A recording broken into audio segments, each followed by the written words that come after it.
Hello and welcome back, dear students. Welcome to Kai Sopor. In today's video, we will be discussing some of the questions over here from the recently conducted KLP 15. In this video, we will be discussing some 20 questions of the physics in order to make the video short. In the upcoming video, I'll be discussing some questions 20 onwards.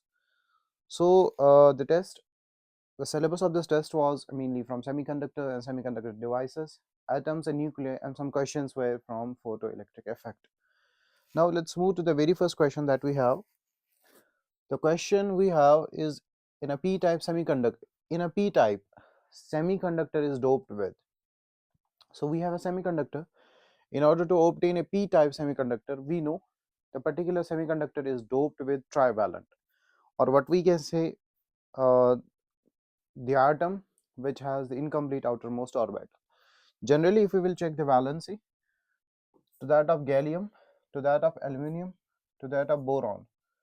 So both are trivalent, and if a semiconductor is doped with all of these, we will get an p-type semiconductor. So all of these will be its correct option. Now moving to this question, that if the ratio of the concentration of electrons to that of holes in a semiconductor is 7/5 and the ratio of the currents is 7/4, then the ratio of the drift velocities is. हमसे इस question में पूछा क्या गया है कि ratio of drift velocities, तो currents का रेशियो दिया हुआ है कंसंट्रेशन का मतलब नंबर ऑफ इलेक्ट्रॉन्स. तो हमारे पास अगर मैं relation of current as well as the drift velocity of electrons की रिलेशन निकालूं तो वो ये होगी. और same in the context of holes अगर मैं लिखूं तो I will write NH a drift velocity of holes. देखिए, इलेक्ट्रॉन्स और होल्स दोनों चार्ज करियर्स है, करंट करियर्स हैं. Both are different mobility. So mobility different होने की वजह से दोनों की जो ड्रिफ्ट वेलोसिटी है ना, वो डिफरेंट होगी. ये हमें पता है ड्रिफ्ट वेलोसिटी और मोबिलिटी में इलेक्ट्रिक फील्ड के साथ क्या रिलेशन है. तो हमसे पूछा गया है इन दोनों की ड्रिफ्ट वेलोसिटीज का रेशियो. तो अगर हम इन इक्वेशंस को डिवाइड कर ले, so we will get like this. A और ए वहीं पे कैंसिल आउट हो जाएगा. NE divided by NH, VD divided by VD of electron, VD of holes. ठीक है. अब हमसे ratio of their currents given है, दैट इज 7 डिवाइडेड बाय 4. ये गिवन है the ratio of the concentrations of electrons to holes, वो given है 7 divided by 5. This is to be calculated. ये रेशियो हमसे पूछा गया है. 7 7 cancels, so this comes up to be 5 divided by 4 as VDE divided by VDH. ये इसका correct option होगा. So 5 divided by 4. Now moving to this question, the symbolic representation of photodiodes. देखिए, हर diode का अपना अपना सिंबल हो, चाहे वो जेनर डायोड हो, चाहे वो LED हो, चाहे वो फोटोडायोड हो. तो फोटोडायोड में क्या होता है, we subject the PN junction with incident light. तो हम इस PN जंक्शन डायोड पे लाइट को इंसिडेंट करा देते हैं. तो this is the symbol of photodiode.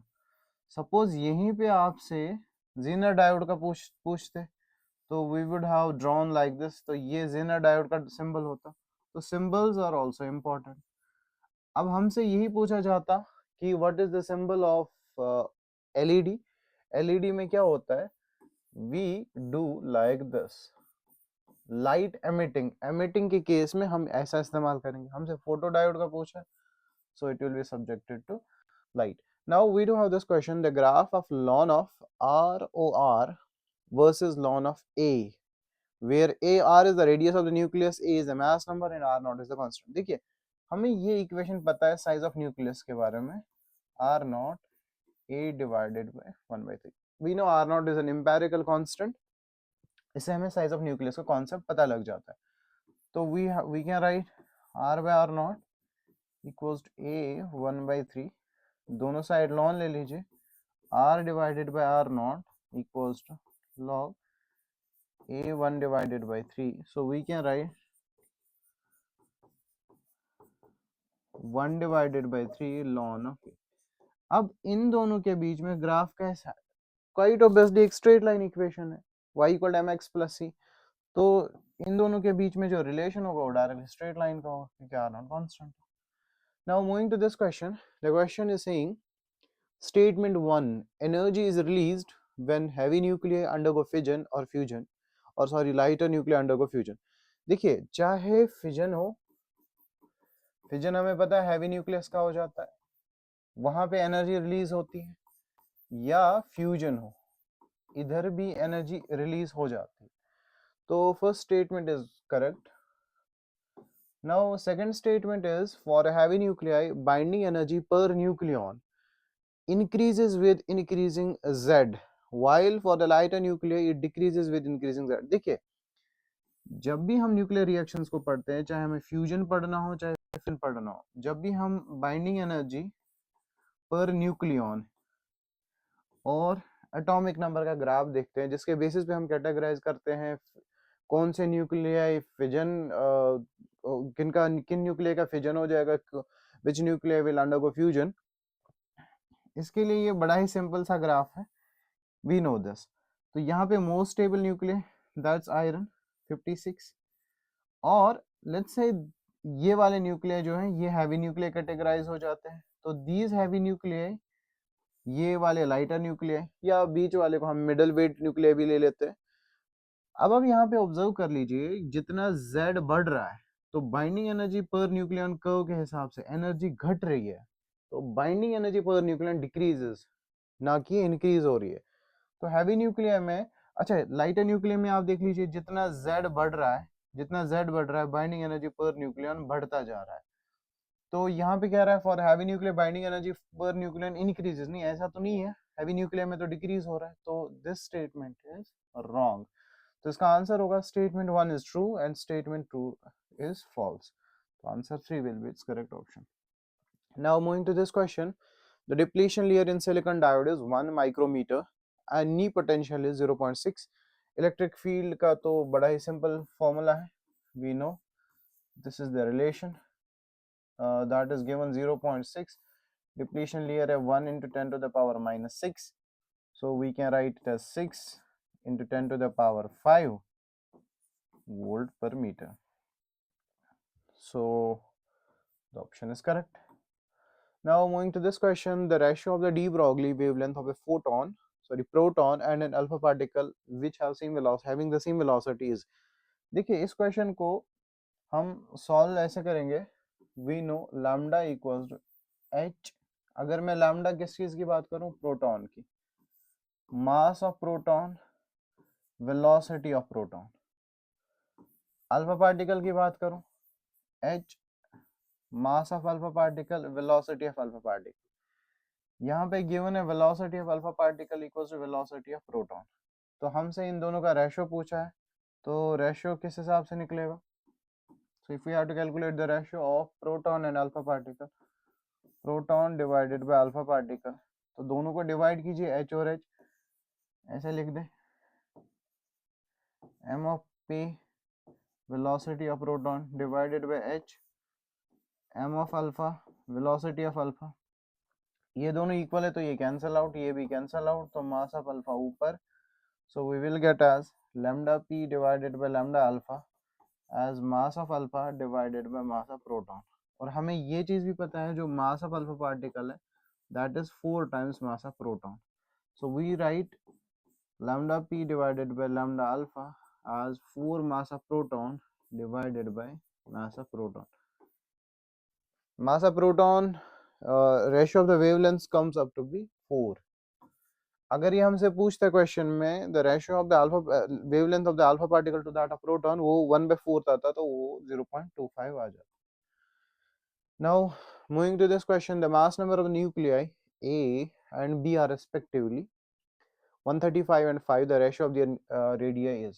देखिए हमें पता है r1 equals to, let's say for the first one I will write r naught a1 to the power 1 divided by 3, so r1 I can calculate, r naught तो constant है, a1 कितना है 135 whole 1/3, r2 कितना होगा similarly, r naught a कितना है इसका a2 कितना है 5 1 divided by 3, दोनों को डिवाइड कीजिए, यही ratio is to be calculated, are not से आर नॉट कैंसिल, दोनों को डिवाइड करेंगे 135 divided by 5 whole to the power 1/3, 5 1 जा 5 2 जा 5 7 जा, so this comes up to be 27 into 1/3 whole 1/3, power तो वही है, so we can get as 3 divided by 1, so 3 divided by 1 इसका correct option होगा. Now moving to this question, if the velocity of the moving particle is reduced to half, then the percentage change. देखिए जब भी percentage change निकालनी हो, अच्छा percentage change in its wavelength. देखिए इस क्वेश्चन को अगर हम देखें, वेलोसिटी 1 मान लेते हैं, पहले ये v थी और यही पार्टिकल की वेलोसिटी रिड्यूस कर दी गई हाफ, तो v2 जो होगा वो v/2 हो गया. तो इस टाइम पे इसकी वेवलेंथ कितनी होगी, लेट्स से लैम्डा 1, वो होगी h into mv. इस टाइम पे when the velocity is reduced to half, हमें पता है ये वेवलेंथ ट्वाइस हो जाएगी. खैर we will solve what lambda m v divided by 2, क्योंकि वेलोसिटी हाफ हुई, so we will get lambda 2 as 2h divided by mv. What is this equal to? This is actually equal to lambda 1. So lambda 2 equals to 2 lambda 1. अब हमसे पूछा गया what is the percentage change in its wavelength, तो percentage change जब भी हमें निकालना हो, we write lambda 2 final minus initial divided by initial multiplied by 100. So lambda 2 कितना है, 2 lambda 1 minus lambda 1 divided by lambda 1 multiplied by 100. So this comes up to be lambda 1 divided by lambda 1 multiplied by 100. So that comes up to be 100%. तो ये answer positive में आया, इसका मतलब ये increase है, 100% इंक्रीज.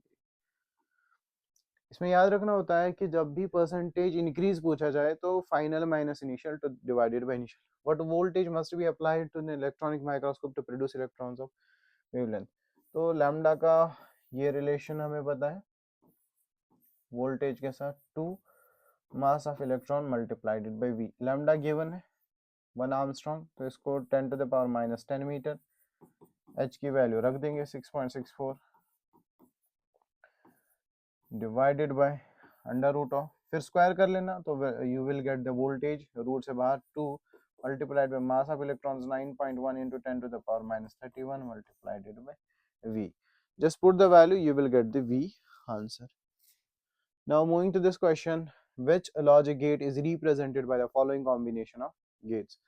देखिए हमें एक चीज पता होनी चाहिए, जो ये वाला गेट होता है ना, this actually does the addition, और गेट यही होता है. अगर हमारे पास ऐसा गेट है, this actually does the dot, अगर यहाँ से दो इनपुट्स आ रहे हैं, ठीक है. अब हमारे पास जो क्वेश्चन में गिवन है, हमारे पास पहले कुछ ऐसा गेट है, that's actually not gate, and it is subjected to nor gate. Actually nor क्यों है, this is or plus not, ठीक है. ये वाला और होता है, ये वाला एंड होता है, and plus not is NAND. यहां से सपोज एक इनपुट आया ए, यहां से बी. नॉट गेट का काम होता है, it just puts the bar, A को ए बार बना देगा, बी को बी बार बना देगा. तो यहाँ पे जाएगा ए बार, यहाँ पे जाएगा बी बार, तो both inputs are subjected to this gate. तो यहाँ पे क्या बनेगा, ये ए बार, ये गेट क्या करेगा, it will do addition plus B bar. लेकिन जो ये यहाँ पे स्मॉल सर्कल है, आपको पता है गेट के साथ जब भी सर्कल आ जाता है, that this circle actually is not. तो what will it do, it will do bar. या आप नॉर का डायरेक्टली याद रखेंगे, नॉर का क्या होता है, y equal a plus B. तो जब होल अलजेब्रा सॉरी जब होल बार आ जाता है, we can use the De Morgan theorem. तो डी मॉर्गन थ्योरम आप लगा सकते हैं, A bar dot B double bar, that is actually equal to A dot B. So A dot B किसका होता है, एंड गेट का, ये इसका आंसर होगा. तो डी मॉर्गन थ्योरम में मैंने लास्ट टाइम भी बताया था, डी मॉर्गन थ्योरम का मतलब होता है प्लस को कर दो कन्वर्ट डॉट में, डॉट को कन्वर्ट कर दो प्लस में, और जो होल बार है ऊपर, इसको ब्रेक करना होता है. जैसे मैंने यहाँ पे होल बार को ब्रेक कर दिया, ए डबल बार ए ही होता है. Now moving to this question, characteristics for semiconductor device. ये क्वेश्चन हाफ आया हुआ है, पूरा क्वेश्चन